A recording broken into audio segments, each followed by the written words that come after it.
मुअज़्ज़ज़ बिरादरान इस्लाम, अल्लाह रब्बुल आलमीन जे कलाम मां वो है तो समय तिलावत करे में आयो हुई जंहिंजो ताल्लुक़ अल्लाह रब्बुल आलमीन जे दीन मज़हब इस्लाम से है। अल्लाह रब्बुल आलमीन पाके इस्लाम जड़ी अज़ीम नेमत था कहें। मज़हब इस्लाम अल्लाह रब्बुल आलमीन जी अज़ीम नेमत है। मज़हब इस्लाम जंहिंमें न इफ़रात है, न तफ़रीत है, न इनमें गुलू है, न इनमें कोई कमी है। अल्लाह रब्बुल आलमीन पाके अहिड़ो बेहतरीन दीन अता कहें जंहिं दीन के अल्लाह रब्बुल आलमीन पसंद कहें। अल्लाह ताला इरशाद फरमाए तो अल यौम अकमलतु लकुम दीनकुम, अज जे ॾींहुं आजो दीन मज़हब इस्लाम आना करे मुकम्मल करे तो है। इन दीन के अंदर कोई कमी बाकी न रही। नबी सल्लल्लाहु अलैहि वसल्लम पाके अहिड़े मनहज मथे, अहिड़े रस्ते मथे, अहिड़े तरीक़े मथे अल्लाह जे नबी सल्लल्लाहु अलैहि वसल्लम छॾे विया आहिनि जंहिंमें न कोई चीज़ पोशीदा है, जंहिंमें कोई चीज़ अहिड़ी न आहे जेको पाके सम्झे में न अचे। अल्लाह जे नबी सल्लल्लाहु अलैहि वसल्लम इरशाद में लैलुहा कनहारिया, अल्लाह रब्बुल आलमीन पाके जेको दीन अता कहें इन दीन जी वज़ाहत इन दीन के अल्लाह नबी सल्लल्लाहु अलैहि वसल्लम पाके ईअं सम्झाया इन दीन जी रात पण रोशन है, इन दीन जो ॾींहुं पण रोशन है। इन दीन के अंदर कोई पेचीदगी न है, कोई अहिड़ी चीज़ न है जो पाके सम्झे में न अचे। अल्लाह रब्बुल आलमीन अहिड़ो पाके दीन अता कहें।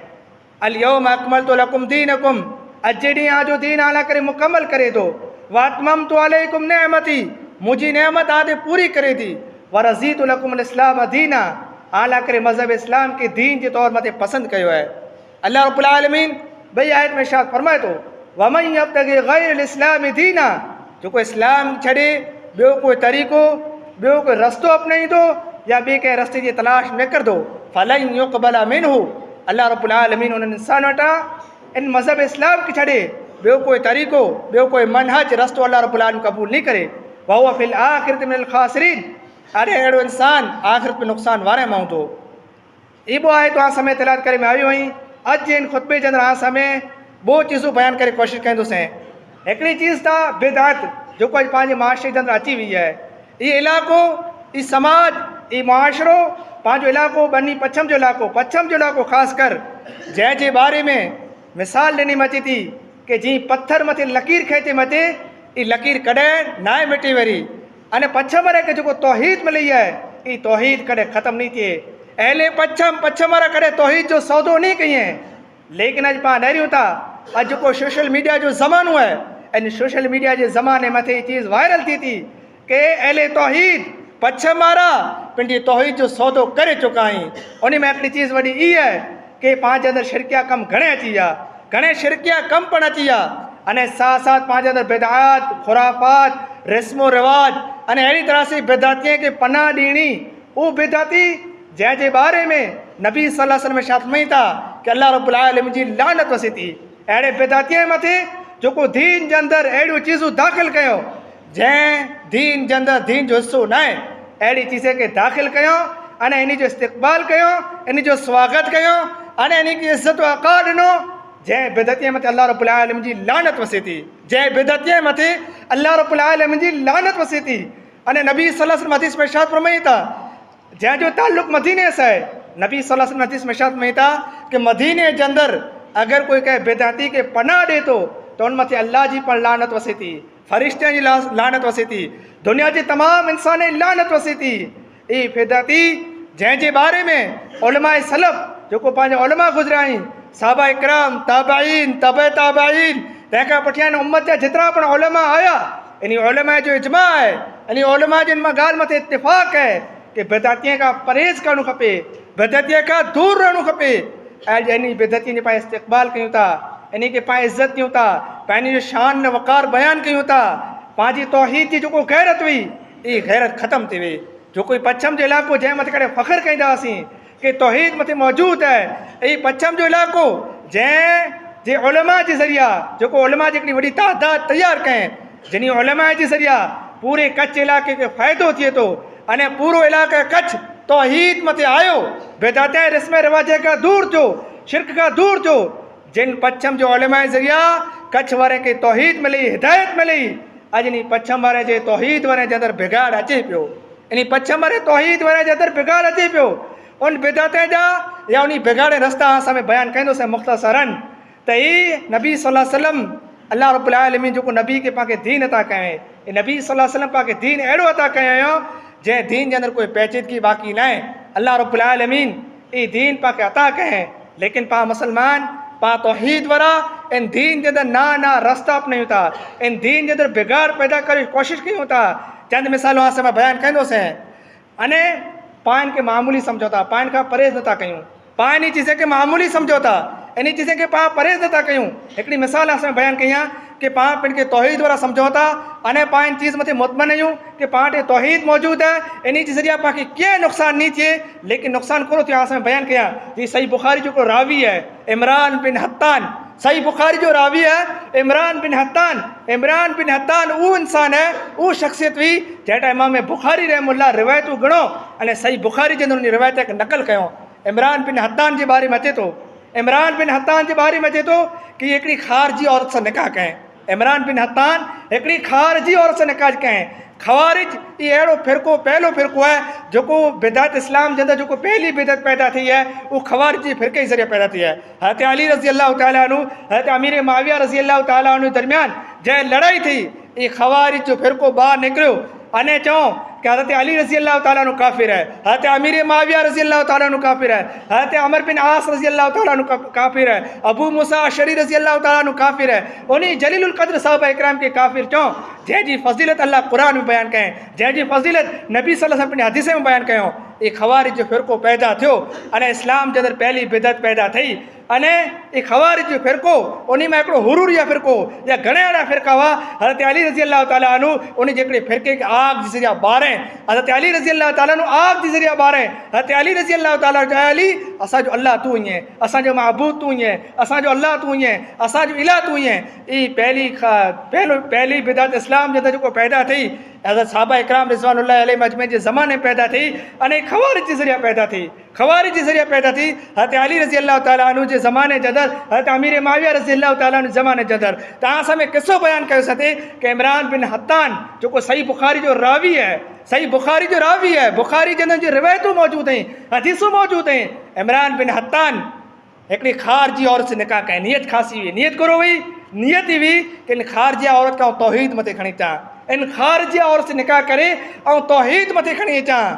लेकिन करो थियो इनजो उल्टो थियो, इनजो बरअक्स थियो। इमरान बिन हत्तान उन औरत खे हिदायत न ॾेई सघिया, लेकिन इमरान बिन हत्तान ख़ुदि ख़ारजी बनी विया। इमरान बिन हत्तान ख़ुदि ख़ारजी बनी विया। अॼु पाण अहले तौहीद वारा पिण खे मुतमइन सम्झो था कि पाण वटि बिदअती अची था, पाण इन जी मानियूं कंदासीं, पाण इन जो इस्तक़बाल कंदासीं, पाण इन खे इज़त ने तौक़ीद ॾींदासीं, पंहिंजी तौहीद में कोई फ़र्क़ु नहीं पए। यही पंहिंजी वॾी ग़लतफ़हमी आहे। जी इमरान बिन हत्तान जो किस्सो असां बयानु कयोसीं, सही बुखारी जा रावी हुआ, वॾा मुहदिस हुआ, हदीसूं बयानु करण वारा हुआ, लेकिन हिकिड़ी औरत सां ख़ारजी औरत सां निकाह कयईं, लेकिन नियत खासी हुई, लेकिन नियत जो नुक़सानु कोन थियो, ई ख़ुदि ख़ारजी बनी विया, ई ख़ुदि ख़ारजी बनी विया। त पाण पंहिंजी तौहीद खे मामून न सम्झूं, पाण पंहिंजी तौहीद खे मुतमइन न सम्झूं। अल्लाह ताला पाण खे जेको तौहीद अता कयईं, इन तौहीद जी हिफ़ाज़त करण जी ज़िम्मेदारी पंहिंजी आहे। पाण तौहीद जी हिफ़ाज़त कयूं। अल्लाह रब्बुल आलमीन क़ुरान जे अंदरि पाण खे मना कयईं कि अहिड़े इंसान खां पाण लमा रहो, अहिड़े इंसान खां दूरि रहो जेको शरीयत खे नुक़सानु पुॼे था, जंहिंजी वजह से शरीयत खे नुक़सानु पुॼे थो, दीन इस्लाम खे नुक़सानु पुॼे थो। अल्लाह रब्बुल आलमीन क़ुरान में ॿ आयतुनि जो ज़िक्र कयईं, फला तक़ूदू माहुम हत्ता यक़ूदू फी हदीसिन ग़ैरि, जेको अल्लाह रब्बुल आलमीन जी शरीयत जो मज़ाक़ कयूं था, अल्लाह रब्बुल आलमीन जी दीन जो मज़ाक़ कयूं था, या अल्लाह रब्बुल आलमीन जी क़ुरान जी आयत जी तावील कयूं था, क़ुरान जे माना के बदलाइए था, नबी सल्लल्लाहु अलैहि वसल्लम जे तरीक़े के बदलाइए था, दीन इस्लाम के बदलाइए था। फला तक़ूदू माहुम अल्लाह रब्बुल आलमीन मोमिने के खिताब कहें, कहे मोमिनो इन्हीं साथ न वियो, इन्हीं पर उथियो न वियो न, इन्हीं नू लमा रहो, हत्ता यख़ूज़ू फी हदीसिन ग़ैरि, यहाँ तक कि वो ॿी ॻाल्हि शुरू कयईं, इन्नकुम इज़म मिस्लुहुम, जहिड़ा इन्हीं बिदअतीअ पहिरां अहिड़े इंसान पहिरां उथींदा वेंदा जेको अल्लाह जी आयतनि जी तावील कयूं था, अल्लाह जी आयत जी माना खे बदिलायूं था, नबी सल्लल्लाहु अलैहि वसल्लम जी हदीस जी माना खे बदिलायूं था। अगरि इन पहिरां वेंदा इन्नकुम इज़म मिस्लुहुम, त आई उन जड़ा चयो आजो शुमार आजी गणतरी उन में थींदी। अल्लाह रब्बुल आलमीन तंहिंखां बाद इरशाद में तो इन अल्लाह जामिउल काफ़िरीन वल मुनाफ़िक़ीन फी जहन्नम जमीआ, अल्लाह रब्बुल आलमीन काफ़िरे के अने मुनाफ़िक़े के जहन्नम जे अंदरि हिकिड़े साथ अल्लाह रब्बुल आलमीन जमा कंदो। अल्लाह रब्बुल आलमीन काफ़िरे अने मुनाफ़िक़े के जहन्नम जे अंदरि हिकिड़े साथ जमा कंदो, अने अल्लाह रब्बुल आलमीन दोज़ख जे अंदरि जहन्नम जे अंदरि हिकिड़े साथ इनखे दाख़िल कंदो। ये अल्लाह रब्बुल आलमीन पाक हुक्म ॾे थो कि जिते अल्लाह रब्बुल आलमीन जी शरीयत जो मज़ाक़ थिए, अल्लाह रब्बुल आलमीन जे क़ुरान जो मज़ाक़ थिए, गुनाह जो कमु थिए, दीन इस्लाम खे नुक़सानु पुॼे, अहिड़े साथ पाण न वियूं, इन पाण दूरी इख़्तियार कयूं। अल्लाह रब्बुल आलमीन क़ुरान जी ॿी आयत में इरशाद फरमाए थो फ़आरिज़ अन्हुम, जेको अल्लाह रब्बुल आलमीन शरीयत जो मज़ाक़ कयूं था, अल्लाह रब्बुल आलमीन शरीयत खे मज़ाक़ बणाई था, दीन इस्लाम खे मज़ाक़ बणाई था, इन खां ई एराज़ कयो, अहिड़े खां लमा रहो, अहिड़े खां ई बाइकाट कयो जेको अल्लाह जे दीन खे नुक़सानु पुॼाइनि था, शरीयत इस्लाम खे नुक़सानु पुॼाइनि था, अने इस्लाम जे अंदरि खुराफ़ाते रस्म रिवाजें खे पैदा कयूं था, बिदअतें खे पैदा कयूं था। अल्लाह रब्बुल आलमीन अहिड़े खां लमा रहो। अॼु पाण सोशल मीडिया जो ज़मानो आहे, पाण घणे वीडियो ॾिठा हूंदासीं कि पंहिंजे इलाइक़े जा त घणे बिदअती अचे था, वॾियूं पार्टियूं थिए थियूं, वॾियूं दावतूं बने थियूं, अने इन बिदअतीअ खे पंहिंजी तौक़ीर, इन जी इज़त कयूं था, इन जो पंहिंजो इस्तिक़बाल कयूं था। हज़रत फ़ुज़ैल बिन अयाज़ रहमहुल्लाह जा पाण कौल पढ़ो, फ़ुज़ैल बिन अयाज़ रहमहुल्लाह इन जा पाण कौल पढ़ो कि बिदअतियुनि जे साथ ताल्लुकात रखण जे बारे में पूरो बयानु कयो। बिदअतीअ से ताल्लुकात रखणो दुरुस्त आहे या न आहे, इन जी दूरी इख़्तियार करणी या इन सां ताल्लुक़ रखण जो पूरो कबो आहे। फ़ुज़ैल बिन अयाज़ रहमहुल्लाह पंहिंजी जा कौल लहियूं, हिकिड़ी सलब जी मौत थी, हिकिड़ी सलब जी मौत थी, उनजी मौत जो टाइम क़रीब आयो तैर रुनू, मौत जे टाइम मथे मौत जो अलामतूं निशानियूं ज़ाहिर थियूं, तैर रुनू, तैर कोई इनखे चए कि तूं कुला रुए थो, मौत खां दरिजी रुए थो, मौत जो ख़ौफ़ आहे तुंहिंजे दिलि में, तैरू चए न मौत जो ख़ौफ़ न आहे, मुंहिंजे दिलि में मौत जो ख़ौफ़ न आहे, बल्कि मूंखे ख़ौफ़ ई आहे कि फलां ॾींहुं हिकिड़ी बेदती खे सलाम कयो हो, फलां ॾींहुं हिकिड़ी बेदती खे सलाम कयो होसीं, मूंखे ई ख़ौफ़ आहे कि अल्लाह रब्बुल आलमीन ई सलाम जेको मूं कयो इनखे अल्लाह माफ़ु कंदो या न कंदो। हिकिड़ी बेदती खे सलाम कयो ई मूंखे ख़ौफ़ आहे कि अल्लाह रब्बुल आलमीन मूंखे माफ़ु कंदो या न कंदो। मूं बेदती खे सलाम कयो, मूंखे ख़ौफ़ आहे कि अल्लाह रब्बुल आलमीन अगरि सलाम जी वजह से मुंहिंजी पकड़ कल्ह थिए त अल्लाह रब्बुल आलमीन पूरो असरु कंदो। पाण केतिरा वॾा गुनाह कयूं था, कबीरा कबीरा गुनाह कयूं था, पाण बेदते में शरीक थी चुका आहियूं, पाण बेदते में शामिल थी चुका आहियूं, पाण अहिड़ी खुराफ़ाते रस्म रिवाज जे अंदरि पाण शामिल थी चुका आहियूं, लेकिन पाण खे कोई ख़ौफ़ न आहे। अने हर दिन पाण जे अंदरि बिगाड़ अचे थी, नओं ॾींहुं शुरू थिए थो, अने पाण जे अंदरि कोई न कोई बिगाड़ पैदा थिए थी। त ज़रूरी आहे कि चीज़ जे बारे में पाण सोचूं। अॼु पंहिंजे अंदरि थी सघे थो बिदअत जो रस्म रिवाज कमु वे, पंहिंजे माशरे जे अंदरि तौहीद जे अंदरि बिदअतूं कमु आहिनि, लेकिन अहले बेदती इज़त करनी, बेदतीअ खे इज़त करनी, उन जी तौक़ीर करनी, ये सारी चीज़ें पंहिंजे अंदरि मौजूदु आहिनि। फ़ुज़ैल बिन अयाज़ रहमहुल्लाह बयानु कई था कि मन वक़्कर साहिब बिदअतिन फ़क़द आन अला हदमिल इस्लाम, जेको कंहिं बेदती जी तहज़ीम करें, कंहिं बेदती जी इज़त करें, अहिड़े इंसान जी इज़त करें जेको शिरक जे अंदरि मौजूदु आहे, बेदात जे अंदरि मौजूदु आहे, जंहिंजे ज़रिए इस्लाम खे नुक़सानु पुॼे थो। अगरि कंहिं अहिड़े बेदाती जी इज़त करें, उनजी तहज़ीम करें, फ़क़द आन अला हदमिल इस्लाम, अहिड़ो इंसान इस्लाम खे मिटाए अने इस्लाम खे ख़तमु करे मथे हिकिड़ी बेदती जी मदद करे थो। हिकिड़ो बेदती जेको इस्लाम खे नुक़सानु पुॼाए थो, इस्लाम जे नाम ते दीन जे अंदरि घणे नया तरीक़ा पैदा करे दें, रस्म रिवाज पैदा करे दें, दीन जे अंदरि घणे नयूं नयूं इबादतूं पैदा करे दें। अगर कोई अहिड़ी बेदती जी इज़त करे तो अहिड़ो इंसान इस्लाम के मिटाए अने इस्लाम के नुक़सान पहुचाए मथे हिकिड़ी बेदती जी मदद करे तो। हिकिड़ी चीज़ ई आहे अॼु पंहिंजे माशरे जे अंदरि बेदत मौजूदु आहे। अॼु पाण बेदत जो कमु अंजाम ॾियूं था। अने बेदत जी तारीफ़ अल्लामा शातिबी रहमहुल्लाह इन जी किताब आहे अल-मुवाफ़क़ात जे अंदरि अल्लामा शातिबी रहमहुल्लाह बेदत जी तारीफ़ कंदे चए था कि हर हू कमु बेदत आहे जंहिंजो जेको शरीयत जे मुशाबिह लॻंदो हुए, जेको शरीयत जी तरह लॻंदो हुए। दीन जे अंदरि कोई अहिड़ो पाण नओं कमु पैदा कयो या उनजो ताल्लुक़ दीन से वे या दीन से न वे, उनजो ताल्लुक़ दीन से न आहे, उनजो ताल्लुक़ इबादत से वे या न वे, लेकिन उनजो ताल्लुक़ दीन से आहे। अगरि कोई इंसान इस्लाम जे अंदरि दीन जे अंदरि कोई अहिड़ो तरीक़ो ईजाद करे थो, इख़्तियार करे थो, अहिड़ो नओं तरीक़ो पैदा करे थो जेको शरीयत जे बराबरि लॻे थो, शरीयत जहिड़ो लॻे थो, त ई बेदत आहे। जीअं पाण ॾियूं हज़रत अब्दुल्लाह बिन उमर रज़ी अल्लाह ताला जे ज़माने में क़दरिया जो फ़िरक़ो पैदा थियो। अने उहो क़दरिया तक़दीर जो इनकार कयो कि तक़दीर कीअं न आहे। अहिड़ी तरह से तंहिंखां पुठियां मुअतज़िला, जहमिया अने घणे अशरिया, मातुरिदिया घणे फ़िरक़ा पैदा थिया जेको अल्लाह रब्बुल आलमीन जे अस्मा जो इनकार कयूं। अल्लाह रब्बुल आलमीन क़ुरान में चए थो वलिल्लाहिल अस्माउल हुस्ना, अल्लाह जा ख़ासा ख़ासा ना आहिनि। ऐं जॾहिं अल्लाह ॾे दुआ कयो, अल्लाह जा नागनी दुआ कयो, अल्लाह ॾे दुआ कयो ऐं रहीम असां मथे रहम कर, ऐं करीम असांखे इज़त ॾे, ऐं समी असांजी ॻाल्हि खे सुण। अल्लाह जा ना आहिनि, अल्लाह जी सिफ़तूं आहिनि। लेकिन अहिड़ा फ़िरक़ा पैदा थिया जेको मुअतज़िला, ख़वारिज, मातुरिदिया, जहमिया अहिड़ा फ़िरक़ा पैदा थिया इस्लाम जे अंदरि जेको अल्लाह जे अस्मा जो, अल्लाह जो ना जो इनकार कयूं। अल्लाह जो कोई ना न आहे, अल्लाह जी सिफ़त जो इनकार कयूं। अल्लाह क़ुरान में चए थो मुंहिंजा हथ आहिनि, लेकिन अहिड़ा फ़िरक़ा पैदा थिया जेको चयो अल्लाह रब्बुल आलमीन हथ न आहे, अल्लाह जा पग न आहे, कहें, अल्लाह रब्बुल आलमीन ॻाल्हि नथो करे, अल्लाह कीअं सुणे नथो, अहिड़ियूं तमामु बिदअतूं रिस्म ऐं रिवाज, अहिड़ियूं खुराफ़तूं इस्लाम जे अंदरि पैदा थियूं, अहिड़ियूं खुराफ़तूं रिस्म रिवाज इस्लाम जे अंदरि पैदा थियूं। अने उन टाइम मथे ये बेदतूं पैदा थी। हज़रत अब्दुल्लाह इब्न उमर रज़ी अल्लाह ताला अन्हु खे ख़बर पुगी, हज़रत अब्दुल्लाह इब्न उमर रज़ी अल्लाह ताला अन्हु हज जे मौसम जे अंदरि हुआ। अब्दुल्लाह इब्न उमर रज़ी अल्लाह ताला अन्हु खे जॾहिं ख़बर मिली कि मदीने जे अंदरि असांजे इलाइक़े जे अंदरि अहिड़ा माण्हू पैदा थिए जो तक़दीर जो इनकार कनि था, हज़रत अब्दुल्लाह इब्न उमर रज़ी अल्लाह ताला अन्हु चओ कि उन खे चइजे कि हज़रत अब्दुल्लाह इब्न उमर आंख भरी है, अब्दुल्लाह इब्न उमर जो असां कोई ताल्लुक़ न आहे ऐं इस्लाम जे अंदरि अहिड़ी बेदत खे पैदा कया या अब्दुल्लाह इब्न उमर जो असां कोई ताल्लुक़ न आहे। तो ज़रूरी है कि पाण बेदत खां दूर रहो, पाण शिरकिया कम खां दूर रहो। अने अहिड़ी तरह से अल्लाह रब्बुल आलमीन खे चोको पाण खे तौहीद था कहे, इन तौहीद जी पाण क़द्र कयूं, अने पाण बेदतीअ खां लमा रहो, बेदतीअ खां दूर रहो, बेदतीअ जी पाण इज़त न कयूं, पाण एतिरी तहज़ीब न कयूं, पाण इन खे एतिरो मर्तबो अने मक़ाम न ॾियूं। सोशल मीडिया जे ज़माने मथे पंहिंजी बेदत खे रिवाज मिले थो, फ़ुरूग़ मिले थो, अहिड़ी चीज़ खां पाण दूर रहो। अने ॿी चीज़ जेको पंहिंजे पश्चिम जे इलाइक़े जे अंदरि हिन इलाइक़े जी ख़तमु थी चुकी हुई उही आहे जंहिंजे बारे में अल्लाह रब्बुल आलमीन क़ुरान में इरशाद फरमाए थो। अल्लाह रब्बुल आलमीन क़ुरान में इरशाद फरमाए कि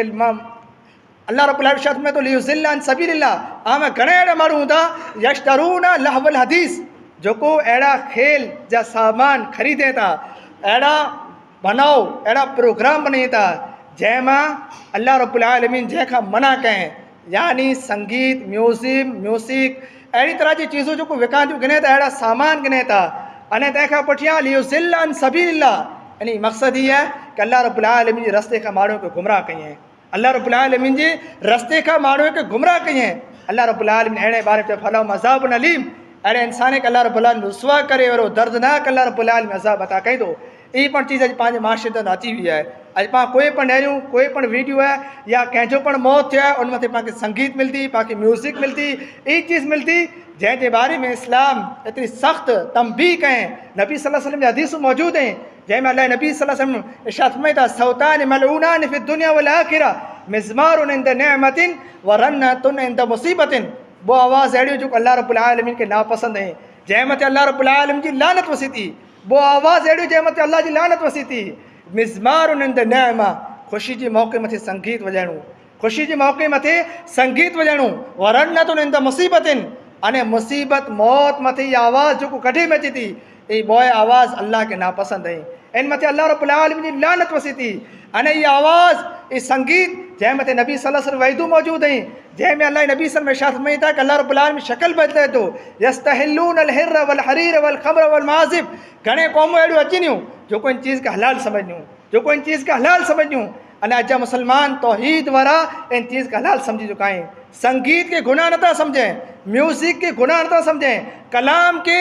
अने वाजे के कोई पण गुनाह नथा समझनि, के मामूली समझनि था। अहिड़ा गुनाह अॼु पंहिंजे अंदरि मौजूदु आहिनि, अहिड़ियूं अहिड़ियूं हरकतूं पंहिंजे अंदरि मौजूदु आहिनि। त ज़रूरी आहे कि इन चीज़ खां पाण दूर रहो, इन चीज़ खे पाण ख़तमु कयूं। अल्लाह रब्बुल आलमीन पाको जेको तौहीद था कहें, जिन इलाइक़े जी दुनिया भर जे अंदरि तारीफ़ थिए, मौलाना अब्दुल रहीम पछमी रहमुल्लाह पाण खे तौहीद ते अदा करे विया। अने पंहिंजा वॾील इन पीरे के इन बुज़ुर्ग के जेको दीन जी शक्ल खे बिगाड़े रखिया हो, पंहिंजा वॾील पंहिंजा माइतर पंहिंजा बुज़ुर्ग इंसान हितां जोड़ा आणी जंहिं पीरे खे रवाना कयूं, अॼु पाण वापसि इन खे खणी अचो था। पाण पंहिंजे इलाइक़े जे अंदरि, पाण पंहिंजे ॻोठनि जे अंदरि वॾियूं वॾियूं पार्टियूं कयूं था, उन जी दावतूं कयूं था, तंहिंखां बाद सोशल मीडिया मथे पाण वायरल कयूं था। इहो वॾो गुनाह आहे, वॾो गुनाह आहे। जीअं फुज़ैल बिन अयाज़ रहमुल्लाह जो कौल आहे, में बयानु कयोसीं कि मन वक़र साहिब बेदातिन, जेको कंहिं बेदाती जी ताज़ीब कयईं, उनजी इज़त कयईं, फ़क़द आन अला हदमिल इस्लाम, त उहे इस्लाम खे मिटाए मथे हिकिड़े इंसान जी मदद कयईं। त पाण अहिड़े जी मदद न कयूं। अल्लाह रब्बुल आलमीन पाण हुकुम ॾिए थो, वतआवनुल बिर्रि वतक़वा वला तआवनुल इस्मि वल उद्वान, नेकी जे कम मथे, भलाई जे कम मथे ऐं हिकिड़े ॿिए जी मदद कयो। वला तआवनुल इस्मि वल उद्वान, गुनाह जे कम मथे, सरकशी कम मथे पाण ॿिए जी मदद न कयूं। गुनाह जो कमु आहे, सरकशी जो कमु आहे, इन गुनाह जे कम मथे पाण हिकिड़े ॿिए जी मदद न कयूं। लेकिन पाण ॾिसूं था कि इन कम मथे पाण खे सपोर्ट मिले थो, या जेको अहिड़ो कमु कंदो या अहिड़ो कार्यक्रम कंदो हुए उनखे सपोर्ट मिले थो, अहिड़ो प्रोग्राम कंदो हुए उनखे सपोर्ट मिले थो, लेकिन रोके रोको नथो हुए, मना करे रोको नथो हुए। त ज़रूरी आहे कि पंहिंजी चीज़ खां दूर रहो। पाण पंहिंजे माशरे खे अल्लाह रब्बुल आलमीन जेको तौहीद था कहे, इन पाण तौहीद जी क़द्र कयूं। अने अल्लाह रब्बुल आलमीन पाण खे बिदअत खां दूर रखें, पाण मथे अल्लाह रब्बुल आलमीन शुक्र अदा कयूं। अने पाण हमेशह कोशिशि कयूं कि पाण बिदअत खां दूर रहो, इन बिदअत खां, इन खुराफ़त खां पाण दूर रहो। अने अल्लाह रब्बुल आलमीन पाक जो तौहीद अता कहें तौहीद जे हिफ़ाज़त कयूं पानी प्रोग्राम का अड़े संगीत का म्यूज़िक का म्यूसिम का अने कलाकार के कोठे पाए ते प्रोग्राम कयूं अल्लाह रब्बुल आलमीन इनका राज़ी न अल्लाह रब्बुल आलमीन नाराज़ थी तो पाए अड़ा कम न कयूं जो शरीयत के ख़िलाफ़ कम है जो गुनाह जा कम है पानी का दूर रहो अने पानी तमाम चीज़ का परहेज़ कयूं अल्लाह रब्बुल आलमीन जो तौहीद अता कहें पा तौहीद की कदर कयूं ये अल्लाह की अजीब नेमत है अल्लाह रब्बुल आलमीन हर चीज़ के वाज़े करे दें अल्लाह रब्बुल आलमीन हर चीज़ के वाज़े करे दें अल्लाह रब्बुल आलमीन संगीत के बारे में म्यूज़िक के बारे में अल्लाह कुरान के अंदर वज़ाहत करे दें नबी सल्लल्लाहु अलैहि वसल्लम हदीस वाज़े तौर मथे मौजूद हैं तो पा अड़े कमे का दूर रहो जो गुनाह जा कम आई जो हराम कम आई इन का पा दूर रहो अने अल्लाह रब्बुल आलमीन पाके निकी जा जो कम हुक्म ॾिने इनके पा अंजाम ॾियूं पा गुनाह के गुनाह समझो अॼु पा गुनाह के गुनाह नथा समझो गुनाह के पा मामूली समझो था हालांकि सहाबा इकराम रिज़वानुल्लाहि अलैहिम अजमईन ज़माने में नबी सल्लल्लाहु अलैहि वसल्लम ज़माने में सहाबा इकराम रिज़वानुल्लाहि अलैहिम अजमईन ज़माने में अगर कोई मामूली गुनाह थिए थो तो उन जी ज़मीन तंग थी वेंदी उन जो गुनाह उन केतिरो शर्मिंदा कंदो कि कॾहिं तौबा थिए या अगर कोई अड़ो गुनाह कयो जंहिं मथे हद रखल इस्लाम जे अंदर हद मुक़रर कल अगर उन अड़ो गुनाह थिए थो तो जेसि ताईं हद उन मथे नाफ़िज़ न थींदी हुई तेसि उन खे सुकून हासिल न थींदो जी मालिक असलमी रज़ी अल्लाह ताला अन्हु ज़िना करे न था अल्लाह जी नबी अचनि था सही बुखारी रिवायत है अल्लाह जी नबी ते बार बार अचनि था अल्लाह जी नबी मूं ज़िना थी वियो आहे ऐं शादीशुदा आहियां ऐं मूं मथे हद क़ाइमु कयो अल्लाह नबी सल्लल्लाहु अलैहि वसल्लम पूरी तहक़ीक़ कई था कि माहिज बिन मालिक और शराब पीते हैं ये करो नशे की हालत में जो दिमाग सही है अल्लाह नबी सल्लल्लाहु अलैहि वसल्लम पूरी तहक़ीक़ कयो माहिज बिन मालिक असलमी ख़ुदि अचनि अल्लाह नबी मूंटा ज़िना थियो है अल्लाह नबी मूं मथे हद क़ाइमु कयो ताहिरनी अल्लाह जे नबी मूंखे पाक कयो अल्लाह नबी सल्लल्लाहु अलैहि वसल्लम मथे हद क़ाइमु कयो तंहिंखां बाद गामदिया औरत अची थी जो हज़रत माहिज बिन मालिक असलमी रज़ी अल्लाह ताला अन्हु जे साथ ज़िना जे शरीक हुई अल्लाह नबी ऐं मूं मथे हद क़ाइमु कयो अल्लाह नबी सल्लल्लाहु अलैहि वसल्लम आए गामदिया औरत के वापसि लौटाइजे था लेकिन गामदिया औरत चए अल्लाह जे नबी कुरान मूंखे ईअं वापसि लौटाईंदा जी माहिज बिन मालिक असलमी खे वापसि लौटायो आहे तो अल्लाह नबी सल्लल्लाहु अलैहि वसल्लम गामदिया औरत खे चयो कि माहिज बिन मालिक सां तुंहिंजो कहिड़ो ताल्लुक़ है तैर चएं कि इनसे माहिज बिन मालिक असलमी जी वजह से हामिला थी हैं इनकी वजह से मुझे हमल ठहरियो है अल्लाह नबी सल्लल्लाहु अलैहि वसल्लम उन औरत खे था वञ जंहिं बच्चो पैदा थिए तैर अची जाए बच्चो पैदा थियो अल्लाह जी नबी अची थी घणे पीरियड घणे टाइम निकिरी तो अल्लाह जी नबी अची थी अल्लाह नबी मुंहिंजो बच्चो पैदा थी वियो आहे हाणे मूंखे ज़िना खां पाक कयो अल्लाह नबी सल्लल्लाहु अलैहि वसल्लम गामदिया औरत खे चओ कि तो मथे हद क़ाइमु कंदासीं कि इन बच्चे जो कहिड़ो क़सूर आहे इन बच्चे जी केरु देख रेख इन बच्चे खे केरु दूध पीआरींदो तो अल्लाह नबी सल्लल्लाहु अलैहि वसल्लम चए था वञ बच्चे के दूध प्यार बच्चे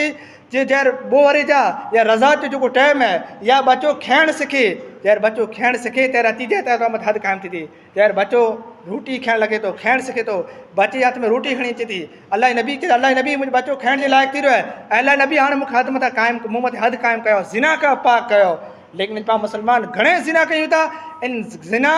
घणे पा गुनाह कयूं था ये गुनाह मुसलमानों पा मथे जरा पण एहसास नथो थिए गुनाह जे कारणे या पंहिंजी ज़मीन तक नथी थिए बल्कि अॼु सोशल मीडिया जो ज़मानो आहे पा गुनाह कयासीं और सोशल मीडिया मथे पाण ढेरे फेगाईंदासीं सोशल मीडिया जो ज़मानो आहे पा गुनाह कयासीं और सोशल मीडिया मथे विझींदासीं अल्लाह नबी सल्लल्लाहु अलैहि वसल्लम में था कुल उम्मती मुआफ़न इलल मुजाहिरीन मुंहिंजी पूरी उम्मत के माफ़ करे मची थो लेकिन उन्हीं के माफ़ करे मचे जो खुलो गुनाह जो कमु कयूं था अल ऐलान गुनाह जो कमु कयूं था दावत ॾींहुं मारियो गुनाह जो कमु कयूं था अहिड़े अल्लाह रब्बुल आलमीन माफ़ नहीं करे अल्लाह रब्बुल आलमीन ये गुनाह कयूं था अल्लाह रब्बुल आलमीन गुनाह मथे पर्दो विझे थो लेकिन सुबुह जो थिए था राति जो गुनाह कयूं था सुबुह जो पूरे गांव में इतला ॾिए था अॼु राति मूं ही गुनाह कयो आहे अॼु राति मूं ही गुनाह कयो आहे अल ऐलान मारियो दावतूं ॾिए था अल्लाह रब्बुल आलमीन जो गुनाह मथे पर्दो विझाए अगर अल्लाह चाहे तो उन गुनाह के रात जो ज़ाहिर करे सघियो थी लेकिन अल्लाह पर्दो विझाए लेकिन वो सुबुह जो उथो अने पूरे पिण गुनाह के सोशल मीडिया मथे फेगाए थे पूरे गांव जो ऐलान करें कि अॼु मूं ये ऐलान कयो अॼु ई ज़मानो है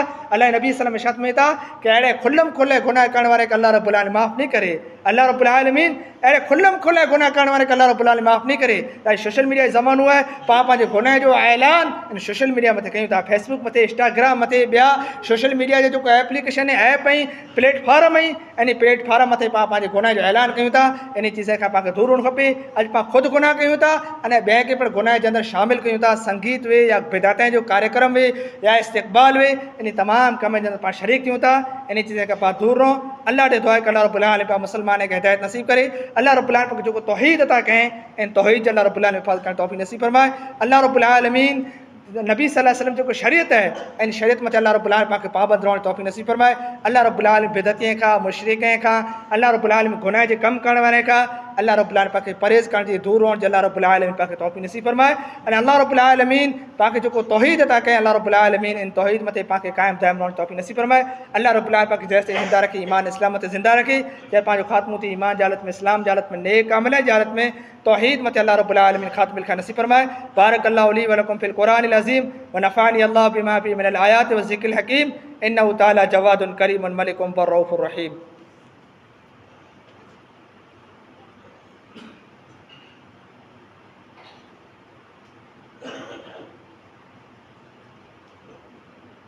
इन्नल हम्दुलिल्लाहि रब्बिल आलमीन वस्सलातु वस्सलामु अला रसूलिल करीम अम्मा बाद अऊज़ु बिल्लाहि मिनश शैतानिर रजीम इन्नल्लाह व मलाइकतहु युसल्लूना अलन नबी या अय्युहल्लज़ीना आमनु सल्लु अलैहि व सल्लिमू तस्लीमा अल्लाहुम्मा सल्लि अला मुहम्मदिन व अला आलि मुहम्मद कमा सल्लैता अला इब्राहीम व अला आलि इब्राहीम इन्नका हमीदुम मजीद अल्लाहुम्मा बारिक अला मुहम्मदिन व अला आलि मुहम्मद कमा बारकता अला इब्राहीम व अला आलि इब्राहीम इन्नका हमीदुम मजीद अल्लाहुम्मा अइज़िल इस्लाम वल मुस्लिमीन व अज़िल शिर्क वल मुशरिकीन व दम्मिर अअदाअका अअदाद्दीन अल्लाहुम्मा अंसुर इख्वानना फ़ी कुल्लि मकान अल्लाहुम्मा अरिनल हक़्क़ हक़्क़न वरज़ुक़ना इत्तिबा वारिनल बातिला बातिलन वरज़ुक़ना इज्तनाबा अल्लाहुम्मा अंसुर मन नसरा दीन मुहम्मद सल्लल्लाहु अलैहि वसल्लम वजअलना मिनहुम वख़्ज़ुल मन ख़ज़ला दीन मुहम्मद सल्लल्लाहु अलैहि वसल्लम वला तजअलना मिनहुम इबादल्लाह रहिमकुमुल्लाह इन्नल्लाह यअमुरु बिल अदलि वल इहसानि व इताइ ज़िल क़ुरबा व यन्हा अनिल फ़हशाइ वल मुनकरि वल बग़य यअइज़ुकुम लअल्लकुम तज़क्करून उज़्कुरुल्लाह यज़्कुरुकुम वदऊहु यस्तजिब लकुम व लज़िक्रुल्लाहि